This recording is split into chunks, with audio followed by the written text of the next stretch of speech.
Perasaan tidak bisa dipercaya. Yeremia 17 ayat 9. Betapa liciknya hati, lebih licik daripada segala sesuatu. Hatinya sudah membatu, siapakah yang dapat mengetahuinya?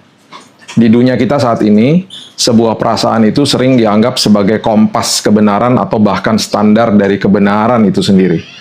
Dunia ini selalu berkata, ikuti kata hatimu atau percayalah pada perasaanmu. Namun Alkitab memberitahu kita bahwa perasaan meskipun nyata dan penting, tidak selalu dapat diandalkan. Perasaan itu berfluktuasi, bisa berubah kapan saja.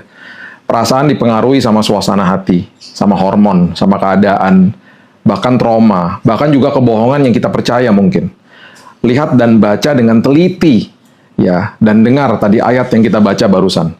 Dengan jelas dikatakan bahwa kita tidak bisa mempercayai hati kita sendiri. Di dalam sebuah tekanan, sebuah tindakan atau perkataan akan menunjukkan isi hati kita yang sebenarnya. Itu sebabnya banyak orang menyesal atas perbuatan dan perkataannya setelah sesuatu tekanan terjadi dan dia melakukan atau memperkatakan sesuatu yang salah dan merugikan dirinya atau orang lain. Alkitab mengungkapkan bahwa kebenaran tidak bisa didasarkan pada perasaan kita. Kebenaran hanya bisa berakar pada karakter dan firman Tuhan. Yeremia 17 ayat 9 ini mengingatkan kita bahwa hati kita dapat menipu kita. Ini berarti perasaan kita dapat membuat kita takut, padahal Tuhan memanggil kita untuk beriman. Perasaan dapat meyakinkan kita bahwa kita ditinggalkan Tuhan misalnya, padahal Alkitab berkata dia dekat dan tidak pernah tinggalkan anak-anaknya. Perasaan dapat berteriak kegagalan ketika sorga justru menyatakan bahwa kita menang melalui Kristus Yesus. Lihat contoh-contoh ini, ya. Yesus di Taman Getsemani, Matius 26 ayat 36-46. Ia diliputi kesedihan yang mendalam sebelum penyalipan. Tetapi ia tidak mengikuti perasaannya. Ia tunduk kepada kehendak Bapa. Ia lebih mempercayai kebenaran daripada emosi manusianya. Demikian pula, Daud juga sering merasa ditinggalkan, seperti yang terlihat dan kita bisa baca di Mazmur 13 ayat 1 ketika Daud berkata begini, "Berapa lama lagi Tuhan, kau lupakan aku terus-menerus? Berapa lama lagi kau sembunyikan wajahmu terhadap aku?" Namun di akhir Mazmur itu, ia meneguhkan kembali kesetiaan Tuhan dengan berkata, "Aku percaya kepada kasih setiamu."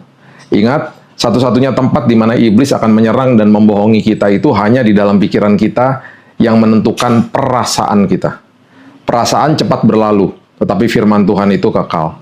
Yesaya 40 ayat 8 mengatakan, rumput menjadi kering, bunga menjadi layu, tetapi firman Tuhan tetap untuk selama-lamanya. Perasaan berubah setiap menit. Hari ini kita bisa merasa berani, hari berikutnya bisa cemas. Namun kebenaran Tuhan tidak pernah berubah. Ketika emosi kita mengatakan satu hal dan Tuhan mengatakan hal yang lain, kita harus percaya kepada firman-Nya. Itu sebabnya iman kita dibangun di atas pendengaran akan firman Tuhan, bukan pendengaran akan pikiran dan perasaan kita. Roma 10 ayat 17 mengatakan dengan jelas, jadi iman itu timbul dari pendengaran dan pendengaran akan firman Kristus. Kita membangun iman dengan mendengarkan firman Tuhan, bukan dengan mendengarkan emosi kita. Perasaan kita tidak dapat melahirkan iman sejati, hanya kebenaran firman Tuhan yang dapat lakukan itu. Kita dipanggil untuk hidup oleh kebenaran, bukan oleh apa yang kita rasakan.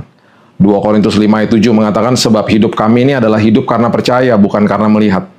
Ini berarti bahwa ketika kita tidak merasa diselamatkan, dikasihi, atau kita tidak merasa kuat, kita percaya bahwa kita sudah diselamatkan karena Tuhan sudah berkata demikian. Perasaan kita bisa berdusta, ingatlah diri kita akan kebenaran Kristus. Ketika hatimu gelisah, sadarkanlah dalam damai Tuhan. Katakan kepada jiwamu untuk berjalan dengan iman, bukan dengan penglihatan, dalam nama Yesus.